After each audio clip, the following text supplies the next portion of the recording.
Fala galera, tudo bem com vocês? Olha só, tivemos uma pausa de 2 semanas, né? O período entre as duas provas do Enem. Mandaram bem no Enem? E aí, será que deu bom? Tivemos também um feriado semana passada e viemos hoje para a nossa última aula do Chave do Enem.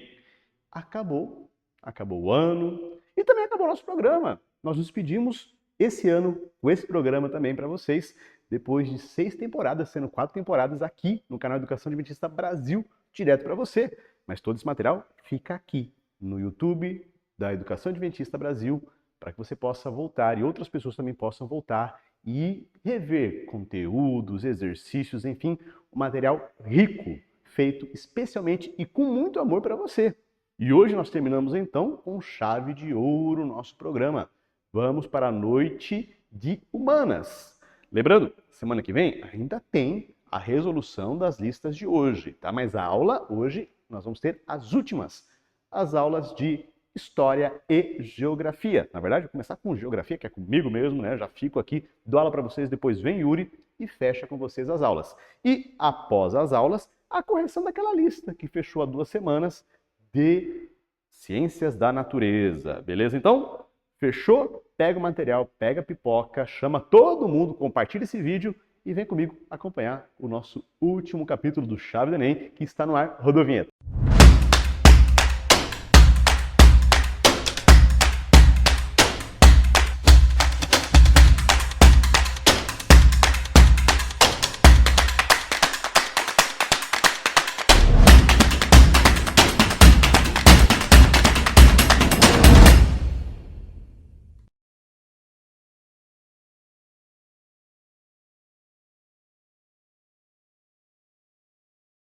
E aí, segundo ano, tudo bem com vocês? Vamos falar então de Geografia Geopolítica, Poder Paralelo, módulo 2 da sua apostila, para nós terminarmos nosso programa Chave do Enem do segundo ano.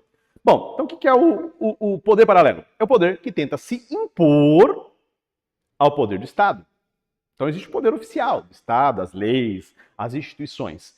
E alguns poderes tentam não necessariamente tirar esse poder, mas se sobrepor para que seus interesses sejam sobrepostos ao interesse geral ou para que sua ideologia seja imposta. Usando a violência com medo. Grupos para se impor, seja para dinheiro, seja para fins de ideologia, ou aí sim pode existir poder oficial, que é o jornalista, artista, que tenta fazer isso. E o existe a fim, que é para dinheiro, vantagens. Bom, vamos conhecer esse grupo foi responsável pela de setembro nas suas gêmeas, e até também debaixo da branca. Em 2001, e inclusive a geopolítica mundial, porque a partir daquele ataque, toda a estrutura de segurança no mundo mudou. Hoje, se você embarca num aeroporto regional, aqui, olha, quando eu vou fazer voo, vou dar curso, vou fazer cursos fora, tem um aeroporto perto daqui da instituição onde eu estou, eu chego lá, o voo é 1 hora. Tem que passar pelo raio-x, segurança. Tudo isso vai começar depois desse ataque. A Al-Qaeda, ela planejou um ataque sincronizado que sequestrou aviões, entraram com armas e provavelmente não importa o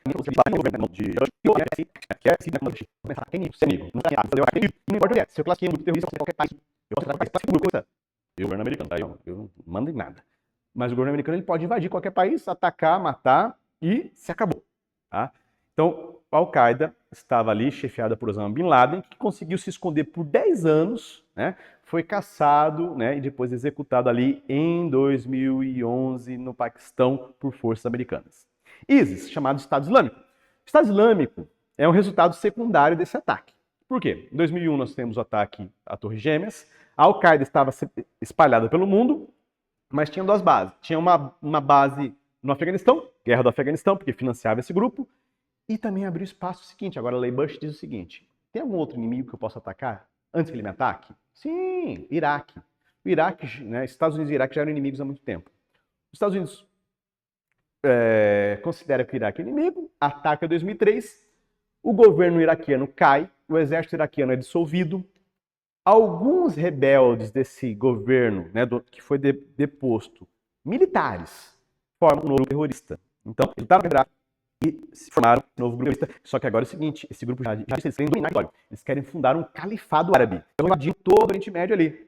Iraque, sempre entrar no Irã, a Síria, a Guerra Civil Síria, invadiram o território. Só conseguiram ter força porque as forças de segurança, né, conseguiram dividir, esse grupo perdeu força, foi, né, ele existe, só que agora ele ataca na Al-Iraque, no Afeganistão, ok? Tentando poder fora do seu território. Hamas é um grupo que surgiu lá nos territórios palestinos, com a revolta que houve, né, nos territórios, em 97, com a chave de Revolta das Pedras. Hamas se tornou um partido que a Palestina não conhecida até hoje pelo Estado, ela não tem um governo oficial, um Estado de defesa, sem considerado depois, Hamas se enquadra nisso. E ele, então, promove ataques sumários, principalmente territórios israelenses, sequestrando, matando, né, e com atos de violência contra a ação de Israel. Bom, Talibã é base do Afeganistão, é também um grupo financiado pelo governo nos 90 para expulsar a União Soviética do Afeganistão, foi treinado, foi financiado, quando eles sobem ao poder, impõe a Sharia, que é a máxima, e ali, uma teocracia fechada. E continua financiando terroristas, inclusive financiando por isso que eles foram para os Estados Unidos em 2001, logo após. Em 2021, nós vamos ter a retirada do exército americano, em 2022, acaba a retirada do exército americano, e o que acontece? Cara, sendo bárbaras. Nos aviões, a população correndo pelo aeroporto, o Talibã voltou no poder, e o Talibã voltou hoje. Tá? Boko Haram é um grupo terrorista que surgiu no norte da África, na Nigéria surgiu, e é um grupo extremista militar, e foi treinado pela Al-Qaeda e atua na África para impor a religião. Tá? E o Hezbollah, vou pular aqui, o Hezbollah é um grupo que formou-se no Irã, antes da Revolução Fundamentista de 79, e depois foi para o Líbano, como uma milícia da Secretaria. E esse grupo ele considera o grande deles Israel. Por isso, inclusive, quando tem essas guerras na região, Israel acaba tendo territórios libaneses, porque é a base do Hezbollah, os principais grupos religiosos islâmicos. Tá? Alguns grupos terroristas são nacionalistas ou ideologistas. Né? Olha aqui, IRA, Exército Republicano Irlandês. O IRA foi fundado em 1919 e busca a independência da Irlanda do Norte. Lembrando que a Irlanda do Norte foi dominada pelos britânicos, houve um conflito religioso entre católicos e protestantes, os católicos perderam alguns direitos e a população da Irlanda é predominantemente católica, então eles buscavam a independência na política e usavam, obviamente, a violência. Então, ataques cometidos ali e terminaram seus ataques em 2005. Em 2005, oficialmente, o IRA deixa de existir.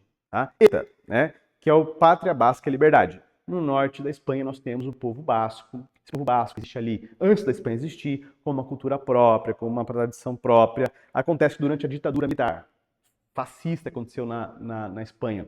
Esse povo foi muito reprimido, era proibido a língua deles, a tradição deles, o livro deles. Eles eram mortos por terem livros, né, da tradição deles.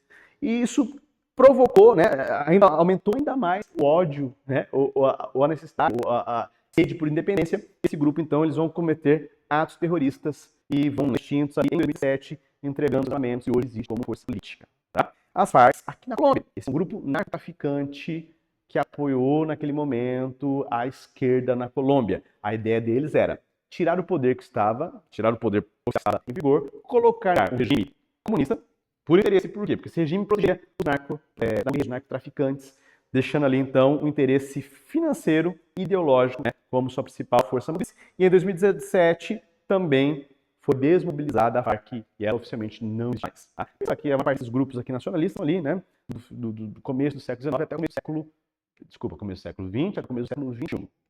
Crime organizado. Crime organizado são grupos organizados. Os ilícitos prometem lucros, lucros, professores, mas são sociais, tráfico de drogas, produtos, armas, sequestro, corrupção.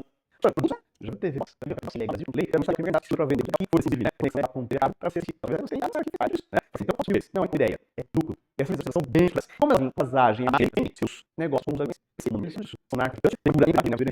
até as empresas, até ali, né, as grandes empresas, não envolvem interesse aos executivos, traficantes, até chegar até ela, fica, né, os traficantes também fazem sistemas de violência usando o para obter lucro. Bom, milícia é uma forma também, só que geralmente é formada por ex-agentes ou até agentes e policiais. Que, numa região onde o governo não atende as necessidades, todos entram onde o governo não atende, né, e o governo muitas vezes é especialista em não atender as necessidades, e aí fala o seguinte, olha, agora a gente cuida aqui, não vai ter roubo, a gente vai fazer segurança, vai fornecer a TV a gato para vocês, gás, vão comprar tudo da gente.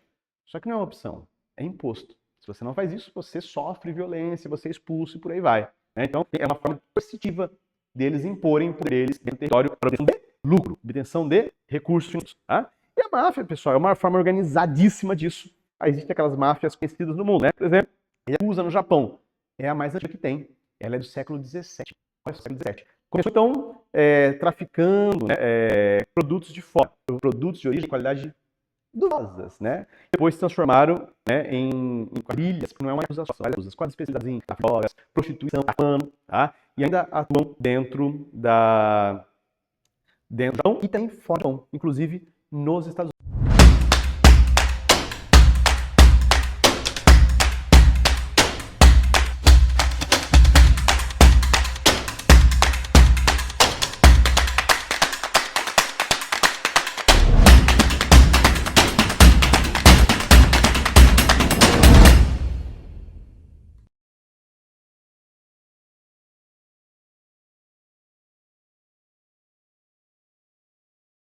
E aí, galerinha do Chave do Enem, beleza? Quem tá falando aqui é o professor Yuri. Vamos para a nossa última aula da querida história. Vamos lá, hoje nós estamos tendo aí alguns assuntos bem pesados, tá? Primeira Guerra Mundial, crise de 29, New Deal, fascismo e o nazismo, né? Também conhecido como período totalitário. Vamos lá então, vamos começar? Então, olha só, as transformações do século XX, né? O século XX em transformação, guerras, crises, totalitarismo, o mundo mudou após a Primeira Guerra Mundial, né? E mudou bastante, tá? Só para você ter uma ideia, gente, acreditamos que por causa desses conflitos que nós tivemos no século XX, tanto Primeira Guerra Mundial, Segunda Guerra Mundial, Revolução Russa, Guerra Fria, aproximadamente, gente, 180 milhões de pessoas morreram porque alguém decidiu que eles tinham que morrer. Isso é nada mais, nada menos, pessoal, do que 10% da população mundial em 1900. Olha só, porque alguém decidiu. Então, é um século bastante conturbado, né? De grande crescimento, de grande desenvolvimento, mas também de grande conflito, certo? Então, vamos lá. Período, então, de 1914 a 1945, o que aconteceu no mundo, né? Dividido por guerras, crises, ideologias, né? E vamos estudar um pouquinho sobre isso. A Primeira Guerra Mundial, então, eu sempre digo para os meus alunos que a Primeira Guerra Mundial é muito mais complexa do que a Segunda para mim, né? Porque a Segunda aconteceu porque a Primeira não ficou bem resolvida, fizeram o Tratado de Versalhes, tentaram punir de forma muito grosseira, né, quem tinha perdido a guerra, e isso acabou ocasionando um espírito revanchista. Mas dentro da Primeira Guerra Mundial nós tivemos, por exemplo, muitos nacionalismos muito exacerbados perto um do outro, tá? Nós tivemos também uma corrida armamentista, nós tivemos também um conflito neocolonial por territórios, tanto na África, Ásia, Balcãs e assim por diante. Tivemos sistema de alianças, né? A Tríplice Entente, a Tríplice Aliança. Por que que eles fizeram isso? Porque todo mundo sabia, gente, que alguma coisa estava acontecendo e que os ânimos estavam à flor da pele, que poderia existir um conflito mundial. Então, é como se o mundo fosse se preparando, né? E realmente esse conflito veio a acontecer. O fato detonador de tudo isso, né, foi o assassinato do arquiduque Francisco Ferdinando, né, que era herdeiro do trono austro-húngaro, né, ao andar nas cidades lá dos Balcãs, né, acaba sendo assassinado, andou de carro aberto lá pela cidade, se não me falha a memória, de Sarajevo. E aí ele acabou recebendo um atentado, né, a tiros. Ele acabou falecendo, a esposa dele também. E aí começou-se todo um processo de ativação dessas tríplices, né? Tanto a Tríplice Entente quanto a Tríplice Aliança. A partir do momento em que um declarava a guerra para o outro, né? Estava no grupo, e aí o grupo entrava no conflito, e quando viram, o conflito passou a ser um conflito generalizado na Europa, né? A gente diz que a Primeira Guerra Mundial ela ganha esse nome porque para eles na época o mundo era a Europa, né? Então, se a guerra estava acontecendo na Europa, porque a Primeira Guerra não teve uma amplitude tão grande quanto teve a Segunda Guerra, né? E muitas pessoas dizem também, muitos historiadores dizem que foi um conflito entre famílias, né? Porque por exemplo, o czar russo e o Kaiser alemão e o rei da Inglaterra eram primos, né? Eram primos. Então, isso teria sido aí um conflito, né? Dentro de uma perspectiva um tanto familiar. Consequências então da guerra, né? Destruição da matéria e perda de vidas humanas, né? Muitas perdas. nós tivemos ali pelo menos 4 momentos da guerra, né? Primeira, em 1914, nós vamos ter a Guerra de Movimento, depois 15 e 16, o momento de trincheiras, porque eles acharam que a guerra ia acabar rápido, não acabou, não conseguiam atacar, não queriam recuar, acabaram se entrincheirando. Aí depois, em 1917, tem a saída da Rússia e a entrada dos Estados Unidos. E 18 vai ter aí a vitória da Tríplice Entente, né? Desempenho do mapa europeu nesse período aí, né? Ele é redesenhado, né? Existe todo um processo de reestruturação, né? Tu vai ter a vitória da Tríplice Entente, tu vai ter também o Tratado de Versalhes, de 1919, e que claramente, né, foi uma punição à Alemanha, né, por ter tomado as atitudes que tomou durante a Primeira Guerra Mundial. E isso passa a ser, né, o sustentáculo, por exemplo, da ideia de revanchista que vai ocasionar a Segunda Guerra Mundial. A Sociedade das Nações, né, a tentativa de paz, fracassa, porque tivemos a segunda, né, nós tivemos a Liga das Nações, que teria sido mais ou menos uma ONU depois da Primeira Guerra Mundial. Nitidamente ela fracassa, simplesmente porque nós temos o segundo conflito mundial, né? Bom, o que vai acontecer, então, a partir ali de 1919 até 29? Para pensar, tá? Nós tínhamos países europeus extremamente desenvolvidos que atuavam dentro da indústria. Esses países estavam destruídos pela guerra, certo? Quem que continuou produzindo nesse período? Né? Quem já tinha nessa época um parque industrial que pudesse produzir e sustentar esse mercado mundial? Estados Unidos. Tá?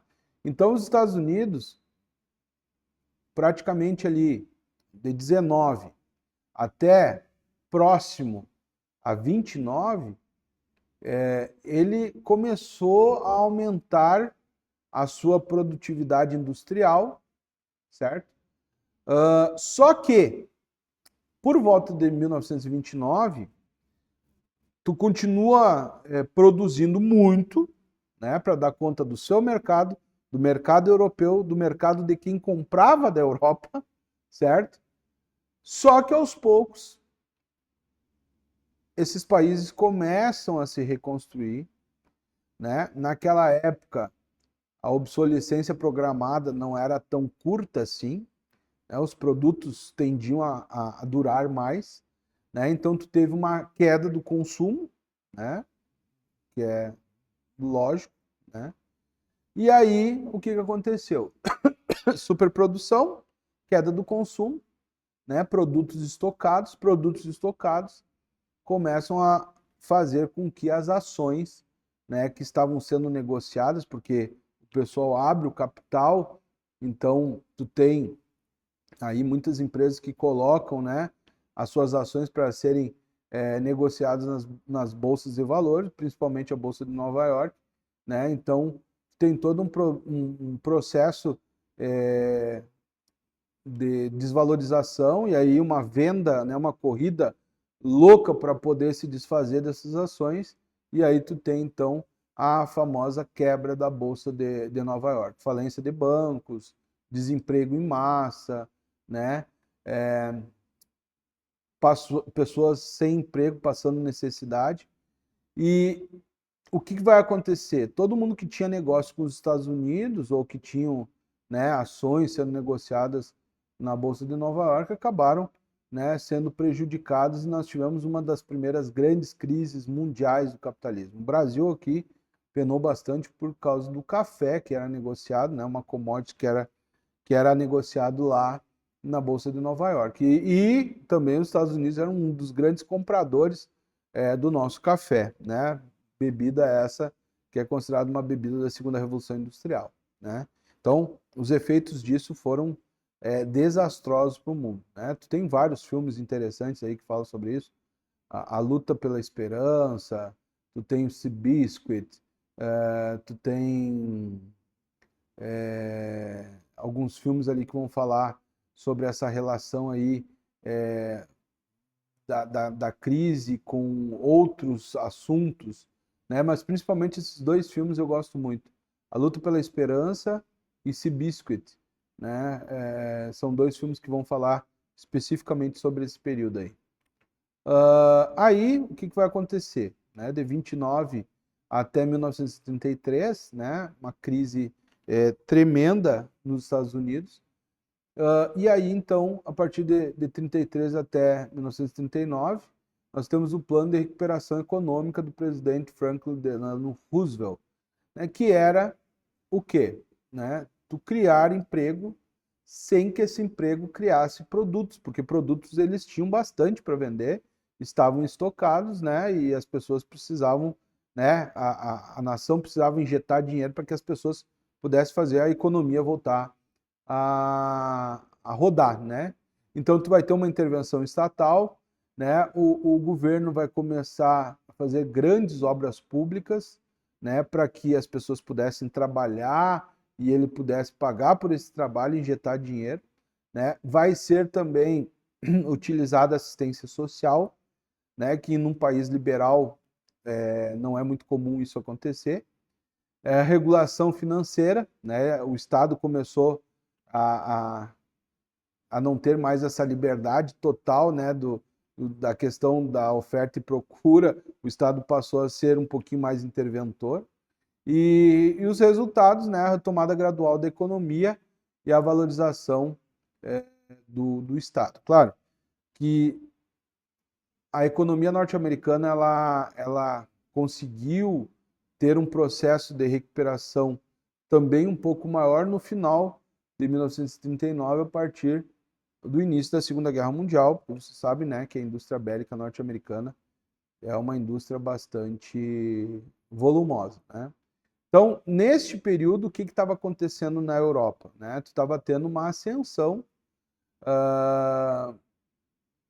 de governos totalitários. Por quê? Por causa do desemprego, a crise e descrédito da democracia, né? Então, esses regimes totalitários, nacionalistas, quase que traziam um salvador da pátria, né? Passa a ser um assunto corrente na Europa. E ali tu vai ter pessoas importantes, né? Como na Itália, o fascismo de Mussolini, né? Que vai tomar o poder via revolução. Na Alemanha, o nazismo de Hitler, que não... Ele entrou via voto, tá? E foi galgando aí o espaço político na Alemanha. Na Espanha, nós vamos ter o franquismo, né? Que também governou a Espanha por muito tempo. E na União das Repúblicas Socialistas Soviéticas, nós tivemos um totalitarismo de esquerda também, né? Que foi o que aconteceu a partir da morte de Lenin e a atuação de Stalin, né? Que durou aí até posteriormente a Segunda Guerra Mundial, certo? Fascismo da Itália, então, Benito Mussolini, 1922 a 43, discurso nacionalista e autoritário, né, partido único, culto ao líder, né, isso é uma característica bastante interessante do totalitarismo, valorização da guerra e da disciplina, e o slogan, tudo pelo Estado, nada contra o Estado, né. No nazismo, tem o Adolf Hitler, né, 33 a 45, rejeição do Tratado de Versalhes, que foi, digamos assim, o grande motor, né, desse espírito revanchista, né, que vai se alastrar pela Alemanha, ideologia racista e expansionista, né, o espaço vital, a limpeza étnica, né, a superioridade ariana, né, o antissemitismo e a perseguição aos judeus também, depois mais tarde passa a ser muito mais visível, justamente por causa do Holocausto, né, que vai acontecer. E é a partir desse holocausto que países na ONU, né, vão começar a pensar na possibilidade de tu ter um Estado para esse povo, né, que era um povo sem pátria, né, que não tinha um território que era dele. A criação, então, da Gestapo, e os campos de concentração, né, a SS, foram extremamente importantes nesse governo, né? Eu posso dizer, gente, que o que aconteceu na Alemanha com o nazismo foi o ápice, né, do, do mais vil, né, que pode aparecer do ser humano, né? Não só na Alemanha de Hitler, né, mas em lugares também como o governo do Stalin também nós tivemos atitudes assim extremamente horríveis com relação, né, à humanidade, né, crimes contra a humanidade. Então esse foi um período bastante nefasto, né, da história mundial, né? E o engraçado é que eu sempre digo assim e peço para que as pessoas tenham cuidado, né? Eram povos extremamente educados, né? Que usavam dizer, né, desse racionalismo, né, desse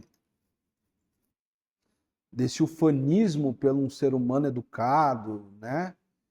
Não estou dizendo aqui, é claro, que as pessoas não devem se educar, não é isso.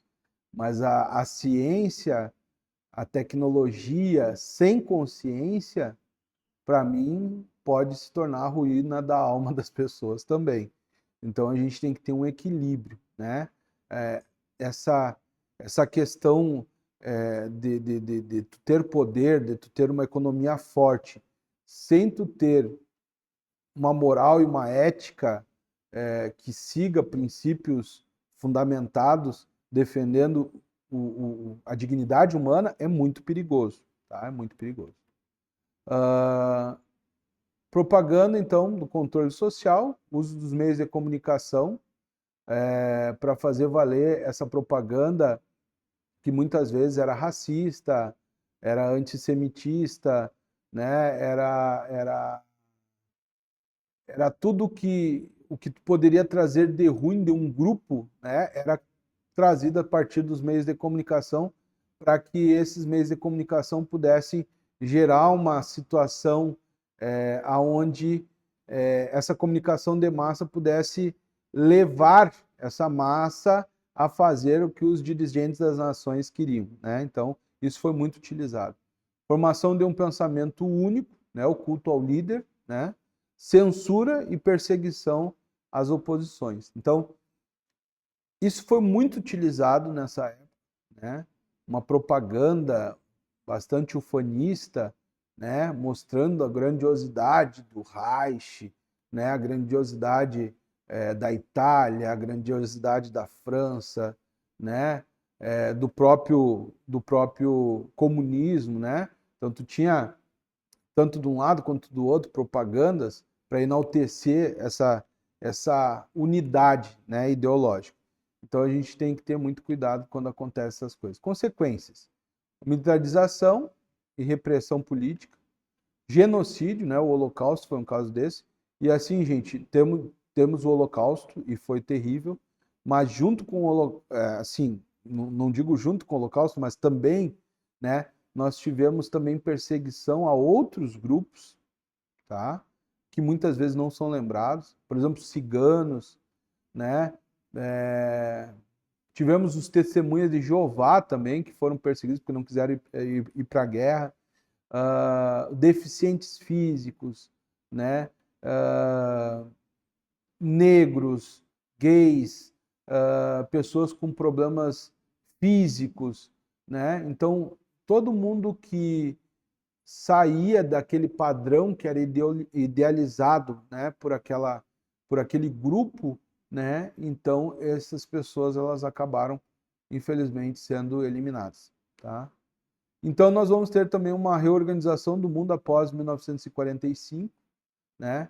E a ONU então vai ser um órgão, né, que vai aparecer como um órgão internacional para fazer com que não tivéssemos mais uma terceira guerra mundial. E Então, pessoal, esse é um período bastante pesado da história, um período em que a gente deveria refletir um pouco mais, tá? Para que coisas como essa não voltassem a acontecer novamente, né? A gente vê um mundo em constante modificação. De vez em quando nós vemos teorias, ideologias que aparecem aí, e a gente tem que ter muito cuidado, né? Porque quando a gente analisa a história, olha para trás, a gente já vê, né, o que esse tipo de coisa pode ocasionar. Fica aí o meu pensamento para vocês. Espero que vocês tenham um bom final de ano, né? E boas férias também, tá bom? Um grande abraço, ficamos por aqui.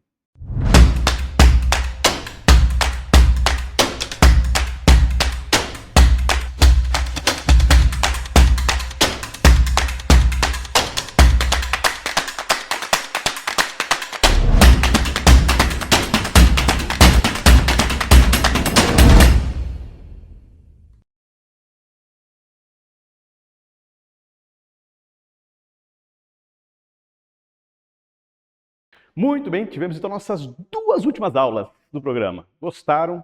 Valeu a pena? Não sai daí porque não acabou ainda. E semana que vem tem correção de exercícios de geografia e história, hein? Daqui a pouquinho tá abrindo a última lista de exercícios do Chave do Enem. E para terminar a live de hoje, vamos na correção de natureza. Você vai ter agora a correção de biologia, química e física para fechar essa noite. Então, acompanha aí, depois vai descansar, aproveite suas férias, aproveite o seu tempo com a família também, porque o verão chegou, as férias estão batendo a porta, e você vai ter agora o tempinho para cuidar de si, para cuidar da sua família e, claro, cuidar da sua comunhão com Deus. Um forte abraço e semana que vem tem correção, hein? Tchau!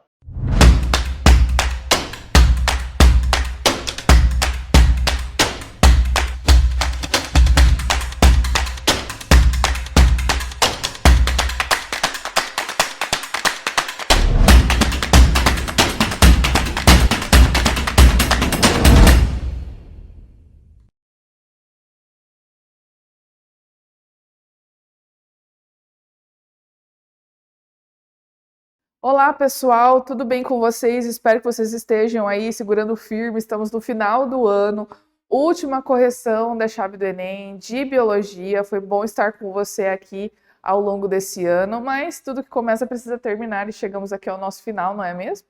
Espero que você tenha gostado e tenha se dedicado nessa última semana de simulado. Vamos lá corrigir as questões?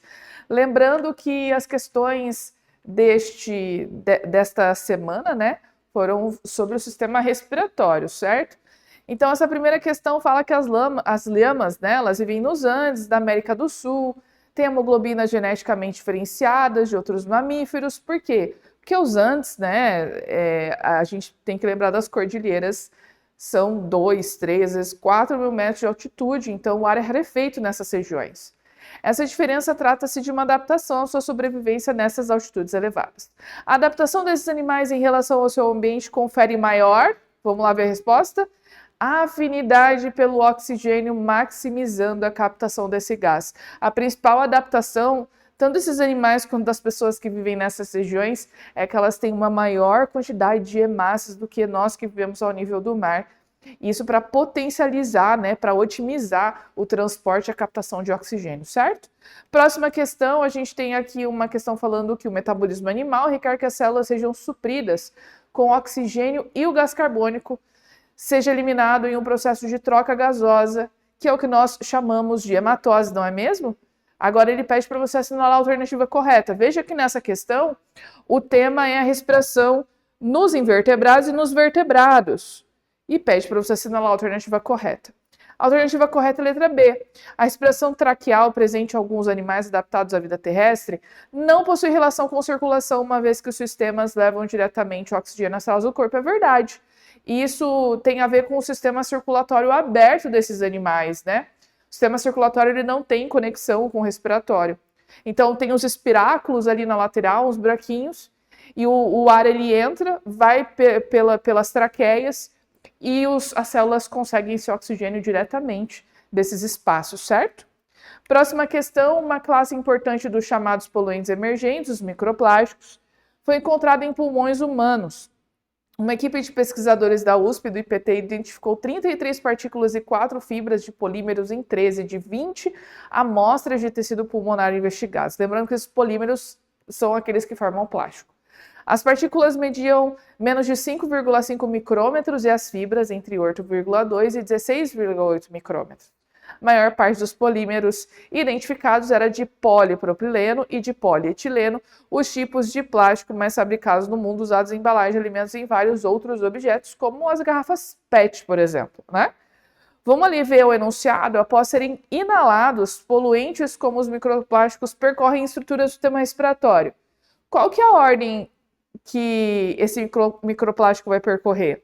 Bom, a gente precisa começar com a faringe, da faringe vai para a laringe, traqueia e os brônquios, certo? Próxima questão, a última questão, analisa a ilustração do processo de trocas gasosas, mais conhecido como hematose. Tem o desenho de um alvéolo, tem ali a saída de CO2 da corrente sanguínea, entrada de O2, e diz assim: para que o processo de ventilação pulmonar ocorra, diversos músculos respiratórios atuam na contração e relaxamento, expandindo e contraindo toda a caixa torácica, de modo que o gás oxigênio é difundido passivamente para dentro dos capilares, né? Então é um tipo de transporte passivo por difusão, diferença de concentração entre meio externo e interno.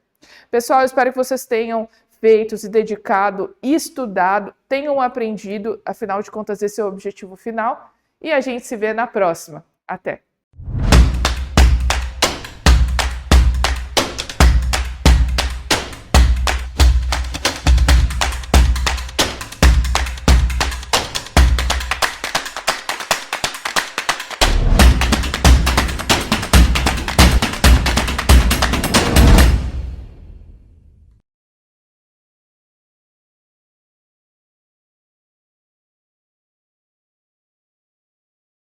E aí, pessoal, tudo bem? Bora corrigir os nossos exercícios, nossa última lista?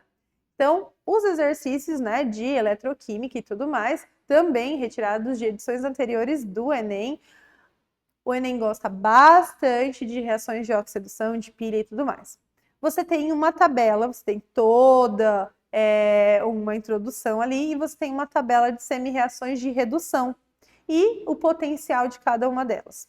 O que ele pede para você analisar? Com base no texto, com base na tabela, ele quer saber de qual das alternativas apresenta a equação química que representa a reação formando, né, da formação da mancha avermelhada no processo ali de ferrugem, por exemplo. Então, nesse caso, você tem que a letra correta é a letra E, onde o cobre vai reduzir e o ferro vai oxidar. Na segunda questão, também, olha lá, semi-reação de redução, potencial de redução, e aí ele fala da revelação de chapas de raio-x, e ele quer saber que das espécies apresentadas ali na semi-reação de redução, a adequada para a recuperação desse processo seria qual elemento? E aí você tinha que fazer uma comparação, né, do potencial de redução ali da prata com as demais substâncias. Fazendo essa comparação, a gente chega então que a letra correta é a letra D. E a terceira e última questão já vai ser mais para pilha, né, para a reação de oxidação ali. Então, ele pede para você ver a afirmativa correta com relação a esta pilha. E analisando todas as alternativas e a equação, a gente chega que a letra correta é a letra D, né, que tem como reação da célula. Então, você vai pegar as duas semi-reações, somar e chegar na equação, na reação geral, beleza? Pessoal, finalizo por aqui. Então, um ótimo restinho de ano para vocês. Até uma próxima. Tchau, tchau.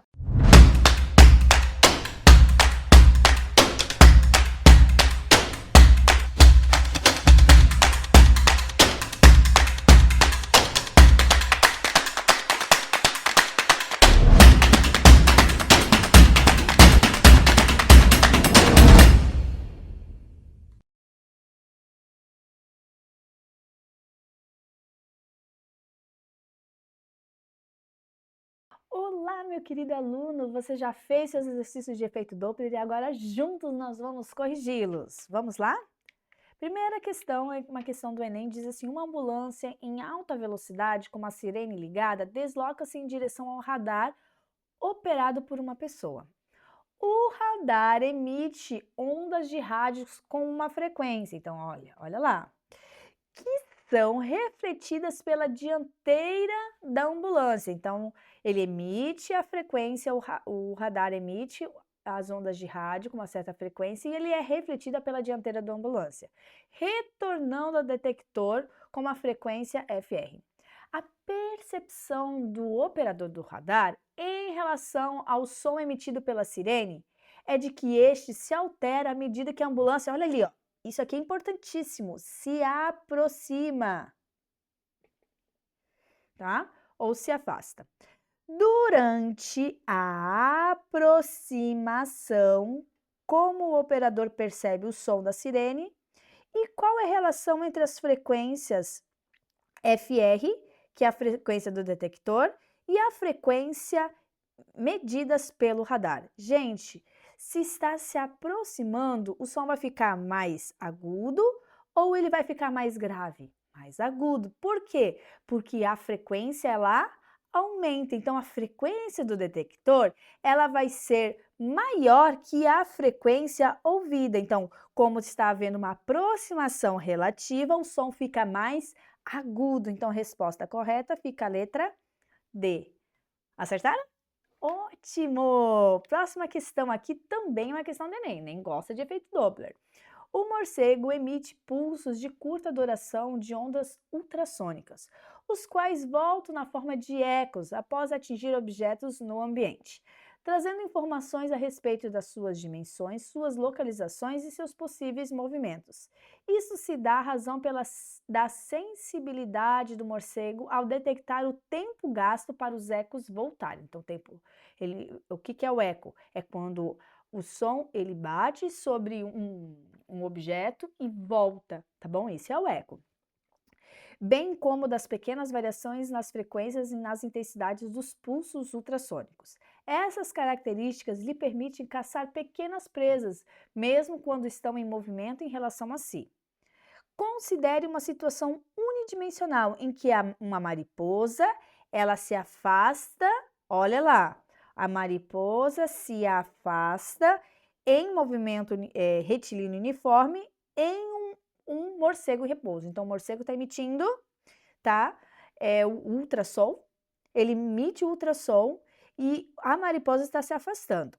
A distância e velocidade da mariposa na situação descrita seriam detectadas pelo sistema do morcego.